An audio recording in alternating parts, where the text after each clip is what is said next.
एक बड़ा भू राजनीतिक संकट खड़ा हो गया है जिसने दुनिया की सांसें थाम दी हैं। तारीख थी 28 फरवरी 2026, जब ईरान ने दुनिया का सबसे जरूरी तेल रूट स्ट्रेट ऑफ हॉर्मुज बंद कर दिया। और इसका असर दुनिया की लगभग 20% तेल सप्लाई रातों रात बंद हो गई।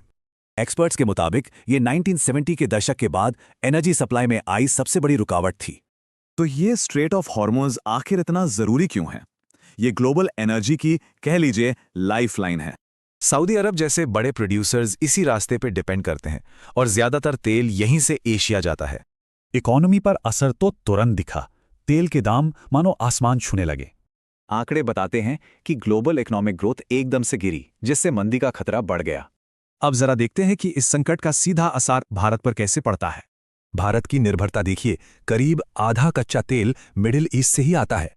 मतलब भारत का 40% से भी ज्यादा तेल इसी एक रास्ते से होकर आता है। और हमारे पास इमरजेंसी के लिए सिर्फ 9.5 दिन का ही तेल रिजर्व है। तो इस मुश्किल हालात में भारत के पास क्या ऑप्शंस हैं? चलिए देखते हैं। जहाज़ों का रूट बदला जा सकता है, पर यह एक लंबा और बहुत महंगा सौदा होगा। लेकिन यहीं भारत अपना तुरुप का इक्का चल सकता है, मलक्का स्ट्रेट, जो चीन की कमजोर नस है।